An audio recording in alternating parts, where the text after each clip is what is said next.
Olá, graça, paz e alegria. A porção de hoje, recomendada para a leitura da Bíblia em um ano no plano sequencial, é Isaías do capítulo 41 ao capítulo 43. Muitas coisas que Isaías viu e falou antecipa em sua profecia a revelação a respeito de Jesus. Ele não cita o nome de Jesus, mas ele diz e mostra muitas coisas através da sua profecia, deixando claro que o Senhor revelou para ele, sim, muitas coisas a respeito de Jesus.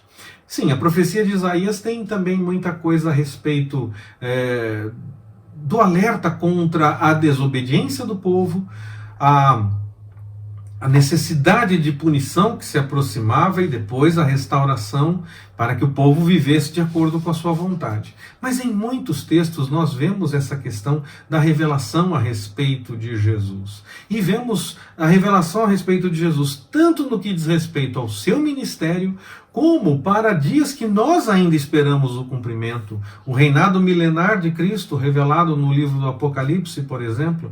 Isaías trata muita coisa a respeito disso. Quando fala a respeito dos animais, quando fala dessa docilidade deles, do fim de guerras, ou da questão das pessoas pensarem mais umas nas outras, tomarem mais cuidado umas com as outras.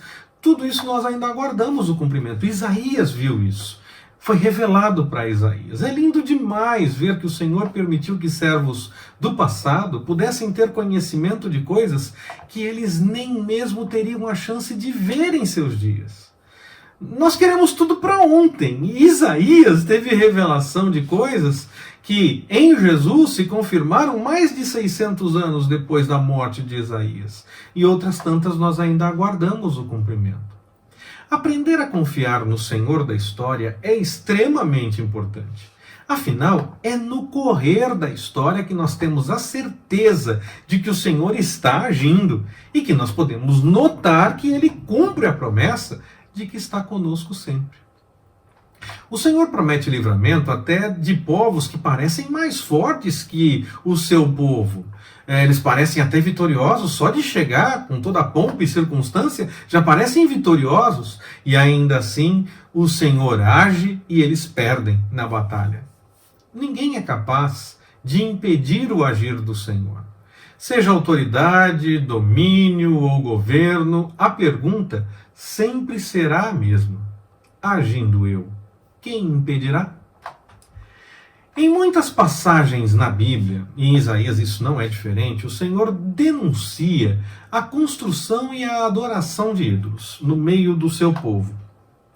Muitas pessoas pensam que isso se tornou realidade depois do tempo no Egito, depois do tempo de escravidão em que moraram lá no Egito, mas já havia uma herança desde a época do pai de Abraão, Terá, dependendo da tradução tem acento, dependendo não tem acento. Pois acredita-se que essa família fabricava ídolos, ou pelo menos era uma família idólatra. Isso com base no texto de Josué, no capítulo 24, versículo 2. Mesmo no livro do Gênesis, nós já lemos o livro do Gênesis nessa nossa sequência, e lá fala muito a respeito de ídolos. Nós temos aquela questão com Raquel e aquela coisa toda. Uma questão de idolatria, sim, no meio do povo do Senhor, muito antes do tempo no Egito.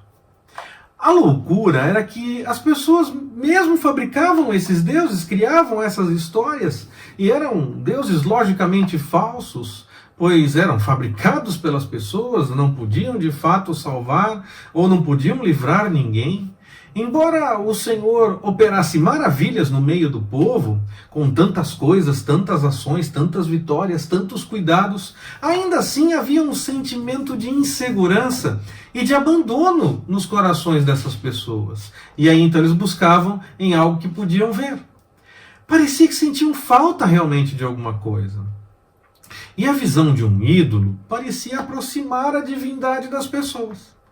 Mas no fim, tudo isso era causado de fato pela incredulidade, pela incapacidade de acreditar no que o Senhor estava fazendo. Não acreditavam de fato no Senhor, então buscavam em outras coisas. O Senhor deixa claro que está com aqueles que buscam a sua vontade.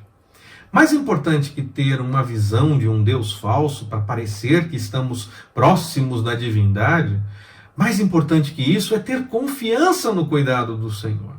Até por conta da realidade da ação do Senhor no correr da história, ao longo do tempo da história. O nosso Deus nos fortalece quando nós não temos mais energia ou disposição para vencer, quiçá para lutar. Quando parece que nós estamos realmente derrubados e perdidos, Ele nos dá nova força para que possamos seguir na caminhada. Muitos esperam apenas pelos momentos mais agradáveis, e esses, claro, são realmente fantásticos. Mas só quem já esteve com a sensação que não tinha mais nada para acontecer, não tinha mais como resolver aquela situação, e viu ainda assim a provisão do Senhor, só esse consegue realmente entender que Ele age em qualquer momento, tanto nos de maior alegria como nos de maior dificuldade. Claro que nós podemos crer nisso, não precisamos passar por essas coisas para que venhamos a acreditar no que o Senhor faz. Já estive em situações assim. E eu acreditava no agir do Senhor mesmo antes de passar por situações assim. E quando passei por momentos em que eu já estava indo na direção do nada, o Senhor agiu, eu pude confirmar aquilo que eu já acreditava e vi acontecendo na minha vida aquilo que eu já acreditava. Nós não precisamos passar por momentos assim. Mas quem já passou sabe o que é essa nova luz, essa nova direção no meio do nada, no meio do que parece que não tem mais solução. Mas nós não precisamos passar por momentos assim para acreditar no Senhor. Nós podemos contar com Ele sempre. Conte com o cuidado do Senhor. Saiba que Ele age. E se você passar por uma situação assim, você vai ver a ação do Senhor no meio do que parece não ter mais nenhuma solução. Mas não espere chegar a esse ponto. Creia, porque o Senhor age. Eu estou aqui e posso confirmar. Ele age. Podemos confiar nele sempre. Que o Senhor nos abençoe. Forte abraço, até mais, permitindo o Senhor.